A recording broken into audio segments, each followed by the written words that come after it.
রাজনৈতিক দলগুলোর সঙ্গে বৈঠক করছেন অন্তর্বর্তী সরকারের প্রধান উপদেষ্টা ডক্টর মোহাম্মদ ইউনূস। রাষ্ট্রীয় অতিথি ভবন যমুনায় বেলা ৩টা থেকে চলছে বৈঠক। এ নিয়ে আরো জানাতে রাষ্ট্রীয় অতিথি ভবন যমুনা থেকে যোগ দিয়েছেন সহকর্মী শাহাদাত স্বপন। স্বপন, আজ কয়টি রাজনৈতিক দলের সঙ্গে বৈঠক হতে যাচ্ছে? বিএনপি বা জাতীয় পার্টির নেতারা যোগ দিয়েছেন কিনা? 40% বেশি গ্লো, বিশ্বের 1 নম্বর গ্লো ক্রিম, নতুন গ্লো এন্ড লাভলি। দেখুন, প্রথমত আজকে বিএনপির সঙ্গে সম্ভবত বৈঠক হচ্ছে না, আমরা এখন পর্যন্ত যতটুকু জানতে পেরেছি। এছাড়া জামায়াত ইসলামের সঙ্গেও বৈঠক হচ্ছে না। গতকালই কিন্তু বিএনপির সঙ্গে প্রধান উপদেষ্টার বৈঠক ছিল।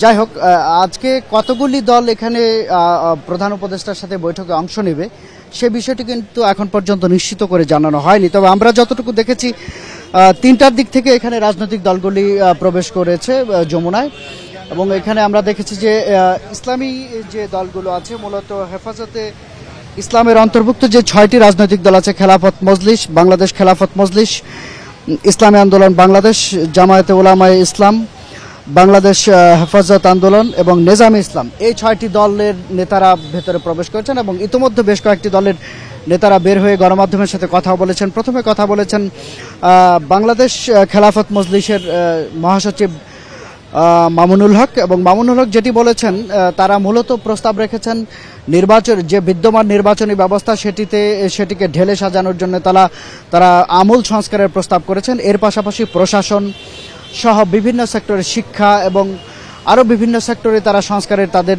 দলের যে প্রস্তাব, সেই প্রস্তাবগুলি তারা তুলে ধরেছেন। তো গণমাধ্যমের পক্ষ থেকে জানতে চাওয়া হয়েছিল যে তারা যে আজকে এখানে আলোচনা করেছেন সেখানে নির্বাচনের প্রসঙ্গটি এসেছে কিনা। তারা বলেছেন যে নির্বাচনের প্রসঙ্গ এসেছে, তবে তারা চান নির্বাচন ঘোষণার আগে যেন যে কাঙ্ক্ষিত সংস্কার আছে সেই সংস্কারটি চূড়ান্তভাবে শেষ করা হয়, তারপরেই যেন নির্বাচনের বিষয়ে একটা সিদ্ধান্ত নেওয়া হয়।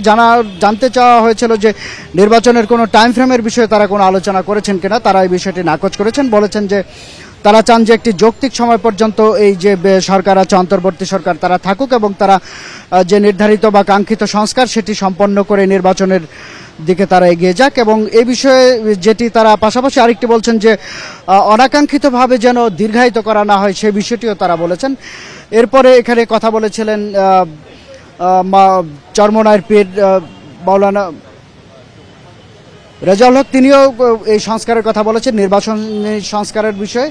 পাশাপাশি তারাও বলেছেন যে তারা যে অন্তর্বর্তী সরকার এই সংস্কার, অর্থাৎ সবগুলো দলই অন্তর্বর্তী সরকারকে একটি যৌক্তিক সময় দিতে রাজি হয়েছেন এখন পর্যন্ত, এটাই জানা যাচ্ছে। রাষ্ট্রীয় অতিথি ভবন যমুনার সামনে থেকে জানাচ্ছিলেন সহকর্মী শাহাদাত স্বপন।